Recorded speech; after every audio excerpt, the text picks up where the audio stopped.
네, 네 번째 강의를 시작하겠습니다. 이번에 설명을 드리는 컨티뉴어 브레이크는 매우 간단합니다. 예, 간단한데 다만 어떻게 보면 사실은 전혀 다른 거거든요. 그러니까 반복문 안에서 쓰인다라는 공통점은 있지만 서로 완전히 그 내용은 다릅니다. 근데도 이제 사용되는 위치나 그 문장 구성 유형이 비슷하다 보니까 매우 헷갈려 하시기 때문에 제가 두 개를 한 번에 정리를 해드리려고 합니다. 자, 우리는 앞에서 이미 브레이크문을 한번 썼었죠. 언제 썼냐면은 스위치문에서 한번 썼었습니다. 스위치문을 빠져나올 때 브레이크 멈추라는 거죠. 실행을 해오다가 멈춰라. 멈추고 그냥 가만히 있으면 안 되겠죠. 멈췄으니까 자 이제 완전히 여기를 빠져나가서 실행을 이어갔었습니다. while문에서의 그러니까 반복문에서의 브레이크는 동일합니다. 반복문을 빠져나가라는 거예요. 빠져나가라. 마저 쓰겠습니다. 자, 빠져나가라. 그런 뜻으로 사용이 됩니다. 그러니까 브레이크는 쉬워요. 브레이크 만나면은 그냥 빠져나갑니다. 아주 간단하죠. 근데 이제 컨티뉴 같은 경우에는 조금 헷갈릴 수 있는데, 자, 그림을 통해서 설명을 드리도록 하겠습니다. 자, while문이 이렇게 구성이 되어 있습니다. while문 안에서 보통 이렇게 if, 만약에 어떠한 조건이 만족이 되면 브레이크를 걸고, 어떠한 조건이 만족이 되면 컨티뉴를 겁니다. 자, 그럼 브레이크 같은 경우에는 제가 말씀드렸듯이 빠져나가는 겁니다. 스위치문 여러분들 이거 생각해 보시면 간단해요. 그래서 브레이크만 걸리면 무조건 반복문 그냥 빠져나갑니다. 지금 예로는 while문을 가지고 예를 들지만 그것이 do while이든 for든 일단 빠져나갑니다. 자, 근데 continue는 좀 달라요. 빠져나가는 게 아니고요. 이거는 계속하라는 거죠. 그냥 계속해라. 근데 계속해라. 그냥 뜻이 안 통합니다. 제가 앞에다가 보충 설명을 할게요. 어떻게 계속해라, 컨티뉴 계속해라라는 거냐면은 나머지 부분 생략하고 계속 이어서 해라. 그러니까 생략이라는 게 중요합니다. 뭐냐면 여기 보면 지금 여기서부터 여기까지 한 100라인 정도가 더 있다고 가정을 해보죠. 물론 이렇게 왈문 구상하면 바보입니다. 죄송합니다. 이게 좀 적절치 않은 표현이었는데 바보라는 것이 아니라 그렇게 구성을 할 일이 별로 없습니다. 예, 100라인이다. 이거 대단한 거죠. 자, 이렇게 만약에 여기서부터 여기까지, 즉 중괄호 이전까지, 브레이크에서부터 중괄호까지 100라인이 이렇게 있다고 가정을 해보겠습니다. 브레이크는 만나면 이게 100개를 무시할 뿐만이 아니라 while문 전체를 무시하고 빠져나가죠.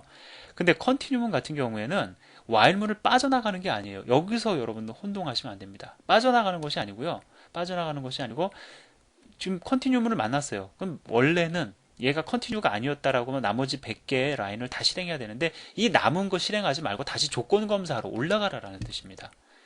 자, 조건 검사하는 쪽으로 다시 올라가서 조건 검사부터 다시 시작해라라는 뜻이에요. 그러니까 컨티뉴라는 것은 나머지 거 건너뛰고 다시 시작해라라는 겁니다. 계속해라라는 겁니다. 건너뛰고 계속하라라는 겁니다. 그러니까 계속해라보다 중요한 것이 아니라 건너뛴다, 생략해라. 이게 사실은 더 중요한 개념이죠.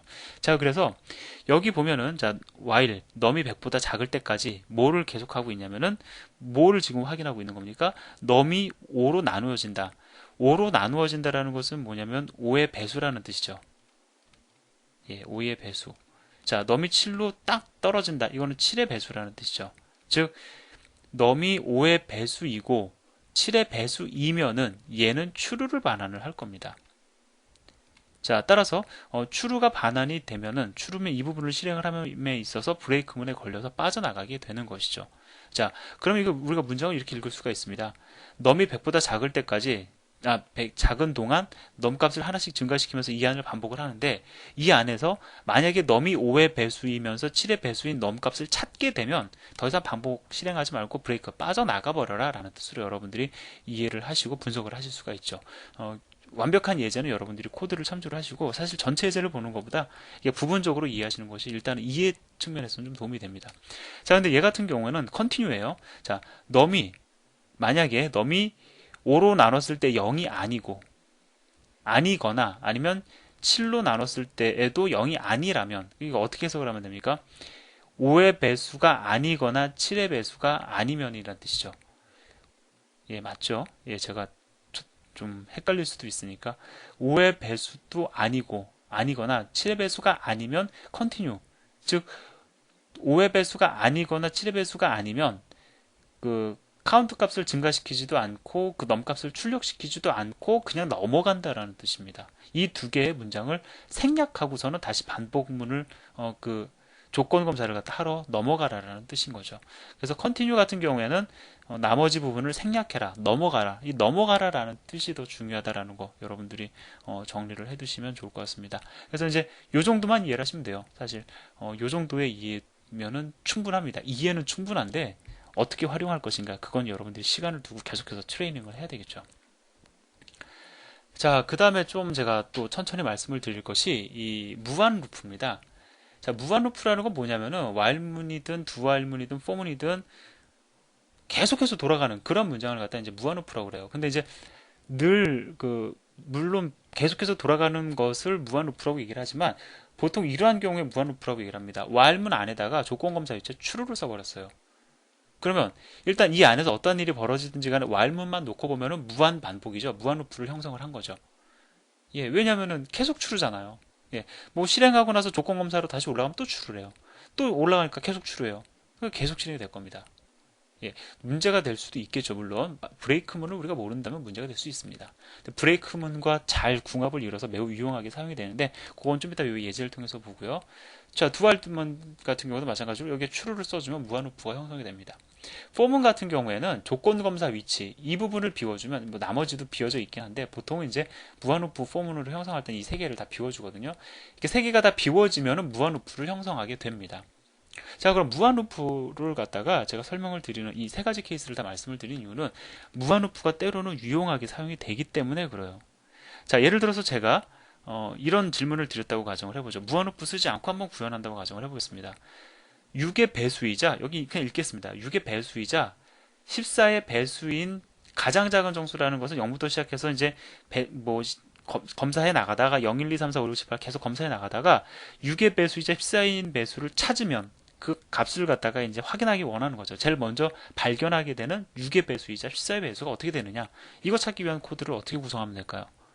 자, 만약에 예를 들어서 for문으로 구성을 한다. 그럼 for int i는 0부터 검사를 해보자. 0부터 시작해서 i는 뭐보다 작을 때까지 물론 계산해보면 대략 압니다. 자, 근데 예를 들어서 되게 훨씬 더 복잡한 구조였다. 그냥 100이라고 한번 써봅시다. 100보다 작을 때까지 i 값을 증가시켜 가면서 i가 과연 6의 배수이자 14의 배수인지 확인하는 문장 딱 넣어놨어요. 뭐가 문제가 될 수 있습니까? 만약에라도 100 미만의 값에서 6의 배수이자 14인 배수인 값이 없으면 어떻게 합니까? 그럼 몇 가지 검사를 해야 되지? 200까지 해야 되나? 300까지 해야 되나? 1000까지 해야 되나? 즉, 이렇게 우리가 포문을 갖다가 구성을 하는 경우에 이러한 문장을 표현하는 포문을 구성을 할 때에는 우리가 대략적인 정보를 알아야지만 된다라는 한계가 있다라는 것이죠. 근데 예를 들어 지금은 사실 예측이 가능하죠. 6 곱하기 14 해가지고 84를 넘기지 않는다. 이거 우리가 알고 있습니다. 근데 그렇게 바로 확인이 불가능한 상황도 있을 수 있다라는 거죠. 그러한 경우에는 이렇게 문장을 구성할 수가 있습니다. 자, 반복합니다. 추로 반복합니다. 자, 언제까지 반복을 하냐면은 자, 브레이크 걸려서 빠져나갑니다. 넘이 6으로 나뉘어지고 6의 배수이자 14인 배수를 만날 때까지 계속 반복하라라는 뜻이 되죠. 넘을 증가시켜가면서 계속 검사를 합니다. 계속 검사를 합니다. 그러다가 언제 이 while문을 빠져나가게 됩니까? 6의 배수이자 14인 배수를 만나면 넘이 6의 배수이자 14인 배수인 경우에 브레이크문을 통해서 빠져나가게 되는 것이죠. 자, 이렇게 우리가 while문을 구성을 할 경우에 즉 무한루프를 구성할 경우에는 내가 찾고자 원하는 값의 경계를 갖다가 내가 미리 확인하지 않아도 된다라는 거예요. 자, 그래서 이보다 훨씬 더 유용하게 자주 사용이 됩니다. 사실은 물론 무한루프는 항상 브레이크문과 같이 사용이 돼요. 브레이크 없는 무한루프는 있을 수가 없겠죠. 그러면 이제 그거는 계속 동작을 하는 겁니다. 물론 있을 수 있어요. 예, 있을 수 있지만 보편적으로는 브레이크문과 같이 사용이 되고 언제 있을 수 있습니까? 물어보실 수 있잖아요. 나중에 메소드를 공부하시고 나면은 아직 메소드에 대해서는 하나도 제가 언급을 안 했는데 메소드를 공부하고 나시면은 여러분들의 생각이 응용력이 엄청나게 넓어질 겁니다.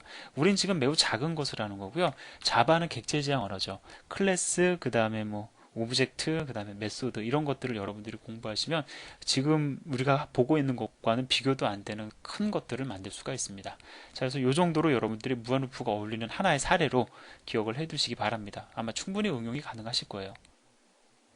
자, 이렇게 해서 네 번째 강의를 완료를 하고요. 다음 시간에 반복문을 한번 중첩해 보도록 하겠습니다. 감사합니다.